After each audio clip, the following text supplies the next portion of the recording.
Okay, so there's usually two main problems with the toe strap in terms of where people will feel tension.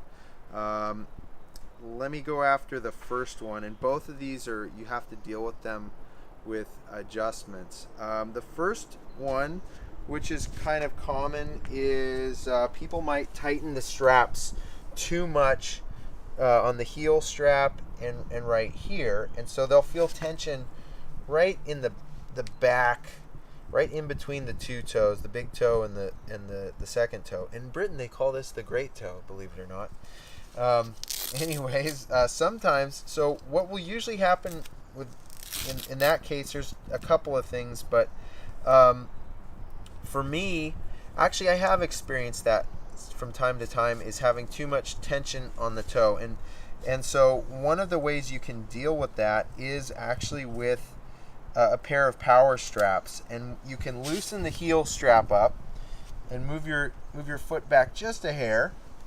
Tighten tighten the heel strap, so you got a lot of tension there, and then you can increase the tension on the power strap, and what that's going to do, it's going to pull from this point on your ankle back into the heel strap.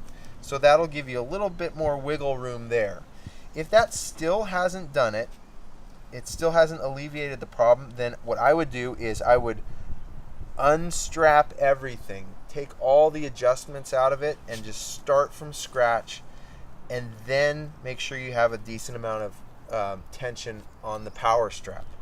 The next problem that's pretty common is people will have rubbing on this toe, and what that is caused by is this strap is actually going to be too far over, kind of like that.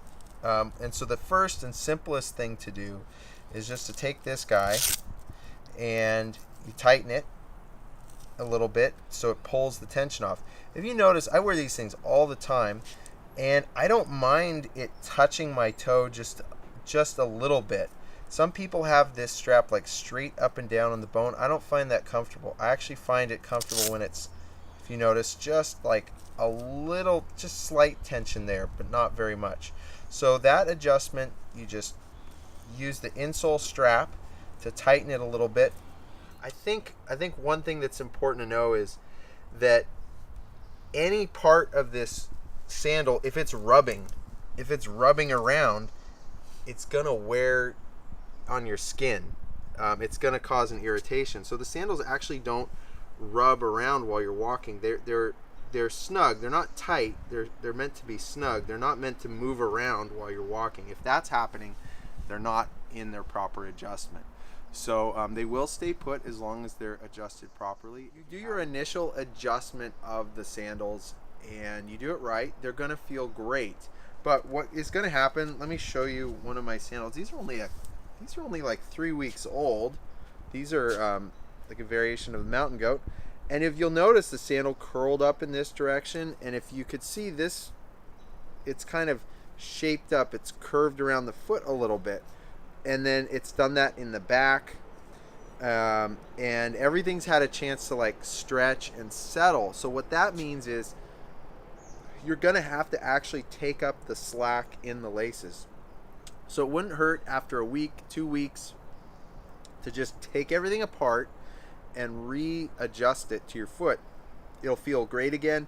You'll have taken up the slack, and then it'll be adjusted. So once that's happened, once you've had like maybe 1, 2 adjustments, in some cases 2 big adjustments after like say a week, a couple weeks, and maybe a month, you're not going to have to adjust them anymore after that. They'll be broken in. If you have any problems, just always go back to our lacing guides or this one and start over, readjust them, and I think you'll be happy with them.